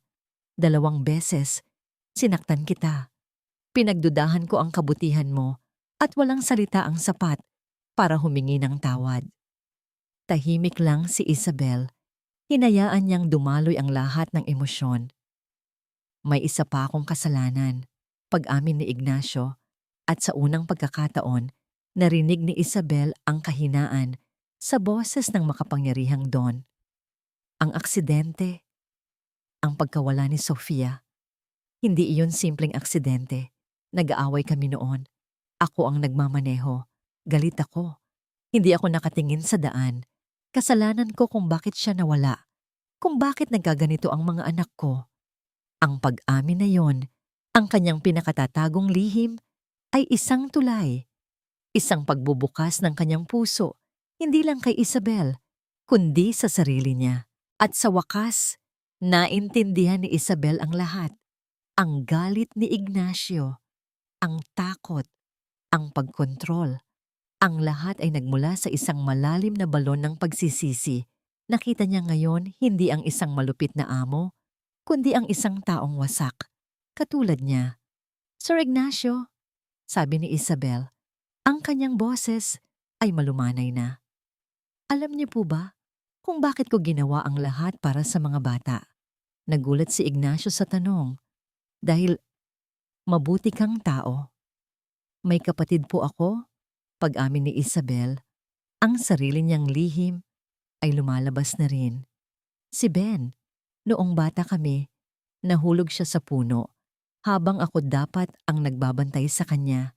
Naparalisa rin siya. Sinisi ko ang sarili ko sa loob ng maraming taon. Ginawa ko ang lahat, pero hindi na siya bumalik sa dati. Sa pagtulong ko kina Jaime at Joaquin, sinusubukan ko pong patawarin ang sarili ko. Isang mahabang katahimikan ang namagitan sa kanila. Dalawang kaluluwang sugatan, nagtagpo sa gitna ng kanilang mga pinagsisisihan. Pareho pala tayong bilanggo ng nakaraan, bulong ni Ignacio. Opo, sagot ni Isabel. Pero siguro po, panahon na para lumaya. Kinabukasan, isang itim na Mercedes ang pumarada sa harap ng karinderya. Bumaba si Ignacio, hindi na ang don na puno ng galit, kundi isang simpleng lalaki na may dalang pakiusap sa kanyang mga mata. Hindi na siya nagsalita ng marami. Isang tanong lang. Halika na. Umuwi na tayo. Ang pagbabalik ni Isabel sa mansyon sa pangatlong pagkakataon ay isang selebrasyon. Ang mga kasambahay ay ngumiti. Ang hangin ay gumaan. At nang makita siya ni Jaime at Joaquin, ang kanilang mga sigaw ng ate isa ay umalingaw-ngaw sa buong bahay. Ang pinakamagandang musikang narinig sa lugar na yon sa loob ng mahabang panahon. Nagsimula sila muli. Ngunit sa pagkakataong ito, iba na. Wala nang mga lihim, wala nang takot. Si Ignacio ay nasa bawat sesyon, hindi na bilang isang tagamasid na puno ng pagdududa, kundi bilang isang aktibong kasama. Siya ang taga-alalay kay Joaquin. Siya ang taga-cheer kay Jaime. Ang kanyang mga kamay, na dati humahawak lang sa baso ng alak, ngayon ay natutong magmasahe ng mga binti at magbigay ng suporta. Isang montage ng mga sumunod na buwan ang naganap. Ang bawat araw ay isang maliit na laban. May mga araw ng pagkabigo, kung saan tila walang pag-unlad. Ngunit mas marami ang araw ng tagumpay. Ang unang pagkakataon na naigalaw ni Jaime ang kanyang mga daliri sa paa ng kusa. Ang unang pagkakataon na nakaupo si Joaquin nang walang sandalan sa loob ng 10 segundo. Ang mga gabi ng tawanan habang naglalaro sila ng board games. Ang mga hapon sa hardin kung saan si Ignacio at Isabel ay nag-uusap tungkol sa lahat ng bagay habang pinapanood ang mga bata na sinusubukang abutin ang mga bulaklak. Ang mansyon na dating isang kulungan ay naging isang tahanan. Isang hapon, habang nasa hardin sila, itinayo nila ang isang pares ng parallel bars. Ang kanilang bagong proyekto. Sige Jaime, dahan-dahan, sabi ni Ignacio habang inaalalayan ang balikat ng anak. Kaya mo yan, kuya, sigaw ni Joaquin. Hawak-hawak ni Isabel ang kabilang kamay ng bata. Nandito lang kami.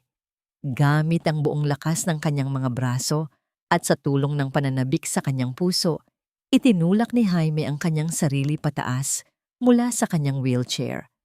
Ang kanyang mga binti ay nanginginig na parang dahon. Ang pawis ay tumutulo sa kanyang noo. Ngunit ang kanyang mga paa ay nakatapak sa damo. Ang kanyang mga kamay ay nakakapit ng mahigpit sa mga bakal na bar. Bumitaw si Ignacio, bumitaw si Isabel. At sa loob ng 3 segundo na parang isang kawalang hanggan, si Jaime de la Merced ay nakatayo. Mag-isa-isang taon ang lumipas. Ang mansyon ng mga de la Merced ay hindi na nakakulong sa likod ng matataas na pader ng kalungkutan. Ngayon, ang mga bintana ay laging bukas, hinahayaang pumasok ang sinag ng araw at ang sariwang hangin. Ang dating nakakabinging katahimikan ay napalitan na ng mga halakhak, ng tunog ng mga bola na pinapatalbog, at ng paminsan-minsang sigaw ng dahan-dahan, Joaquin. Sa malawak na hardin, Merong isang landas na sadyang ginawa para sa ehersisyo. Dito, bawat hapon, isang pamilya ang naglalakad. Si Jaime, na mas matangkad na ngayon, ay naglalakad ng may kaunting suporta mula sa isang tungkod. Bawat hakbang ay pinaghirapan, ngunit bawat hakbang ay matatag. Si Joaquin, na laging mas malikot, ay nasa kanyang customized na walker, sinusubukang habulin ang isang paru-paro. Hindi pa sila tumatakbo, ngunit sila ay lumalakad. At sa bawat hakbang, winawasak nila ang hatol na ibinigay sa kanila ng mundo. Sa likuran nila, magkahawak kamay na naglalakad sina Ignacio at Isabel. Ang dating blangkong mukha ni Ignacio ay napalitan na ng isang payapang ngiti. Ang mga guhit sa kanyang noo ay hindi na mula sa pag-aalala, kundi mula sa pagngiti. Tiningnan niya si Isabel, ang simpleng babae mula sa Batangas na hindi lang nagpagaling sa kanyang mga anak, kundi pati na rin sa kanyang puso. Naaalala mo ba yung unang araw mo dito? Tanong ni Ignacio, ang kanyang boses ay malambing. Ngumiti si Isabel.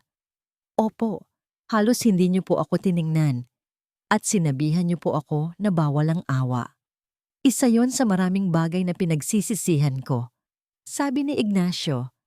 Huminto sila sa paglalakad at humarap sa kanya. Pero may isang bagay na hinding-hindi ko pagsisisihan.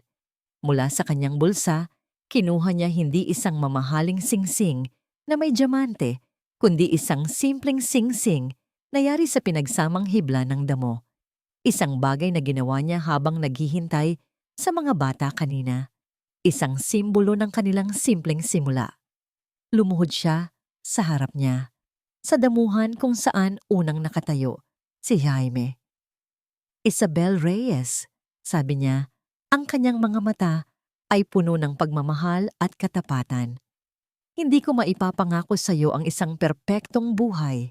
Nasira na ako noon at araw-araw ko pa ring binubuo ang sarili ko. Pero maipapangako ko sa iyo na sa bawat araw ng pagbuo na yon, ikaw ang kasama ko. Ikaw, si Jaime at si Joaquin, kayo ang buhay ko. Pakakasalan mo ba ako? Tumulo ang mga luha ni Isabel, ngunit hindi na ito mga luha ng pait. Ito ay mga luha ng purong kaligayahan. Hindi na siya ang yaya, hindi na siya ang companion, siya ay minamahal. Opo, bulong niya. Oo, Ignacio, pakakasalan kita. Isinuot ni Ignacio ang singsing sa kanyang daliri. At sa ilalim ng papalubog na araw, sa harap ng kanilang dalawang milagro, sila ay naghalikan. Ilang linggo ang lumipas, sa isang malaking press conference, inilunsad ang The Sophia's Hope Foundation. Nakatayo si Ignacio sa entablado, hindi bilang isang malamig na CEO, kundi bilang isang ama at isang tagapagtaguyod. Ang aking yumaong asawa, si Sofia ay laging naniniwala sa liwanag, kahit sa pinakamadilim na sandali. Panimula niya, ang kanyang boses ay umaaling-awngaw sa bulwagan. Ngunit sa loob ng mahabang panahon, pagkatapos siyang mawala, nakalimutan ko ang liwanag na yon. Ikinulong ko ang aking pamilya sa takot, sa paniniwalang ang pag-iingat ay pag-ibig. Ngunit natutunan ko, sa tulong ng isang pambihirang babae, na ang tunay na pag-ibig ay hindi pagkulong. Ito ay pagbibigay ng tiwala. Ito ay pagbibigay ng pag-asa. Sa unang hanay, nakaupo sina Isabel, Jaime at Joaquin. Ngumiti sila. Ang pondasyong ito, patuloy ni Ignacio, ay para sa lahat ng pamilyang sinabihan na wala ng pag-asa. Dito, magpopondo tayo ng mga hindi kinaugaliang therapy. Susuportahan natin ang mga tagapag-alaga. At higit sa lahat, ipapalaganap natin ang mensahe na hindi kailanman huli para maniwala. Ang pinakamalaking kapansanan ay hindi ang hindi makalakad, kundi ang mawalan ng pag-asang magpatuloy. Ang huling eksena ay hindi nagtatapos sa palakpakan ng mga tao. Ito ay nagtatapos sa isang tahimik na umaga sa balkonahe ng mansyon, 4 na tao, isang pamilya. Magkakasamang pinapanood ang pagsikat ng araw. Hinawakan ni Jaime ang kamay ni Isabel. Hinawakan ni Joaquin ang kamay ni Ignacio. Nakatingin sila sa bukang liwayway, isang pangako ng isang bagong simula. Ang dilim ay tuluyan ng naglaho, napalitan ng isang mainit at walang hanggang liwanag. At dito po nagtatapos ang ating kwento, mga minamahal naming tagapakinig. Ang salaysay ni na Ignacio, Isabel, Jaime at Joaquin ay nagpapaalala sa atin na ang pag-asa ay isang desisyon. Ito ay isang apoy na kailangan nating panatilihing nagliliyab kahit pa ang lahat sa paligid natin ay nagsasabing ito'y dapat nang mamatay. Ipinakita rin nito na ang tunay na pag-ibig ay hindi pagkontrol dahil sa takot, kundi pagbibigay ng kalayaan at tiwala para ang ating minamahal ay lumago at abutin ang kanilang buong potensyal. Maraming pong salamat sa inyong walang sawang pagsubaybay sa kwentong ito. Lubos po naming ikinatutuwa ang inyong pagtangkilik. Kung meron po kayong mga saloobin o aral na napulot mula sa kwento, huwag po kayong mag-atubiling i-comment sa ibaba. Nais din po naming malaman, anong klaseng kwento naman ang gusto ninyong marinig sa susunod? Isang kwento ng pag-iibig ang may hadlang na katayuan sa buhay o isang kwento ng misteryo at pagtataksil?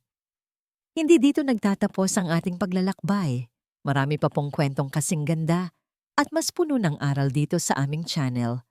Kung nagustuhan nyo ang kwentong ito, i-like, i-share sa pamilya at mga kaibigan, at mag-subscribe na rin para lagi kayong updated sa mga susunod pa naming kwento.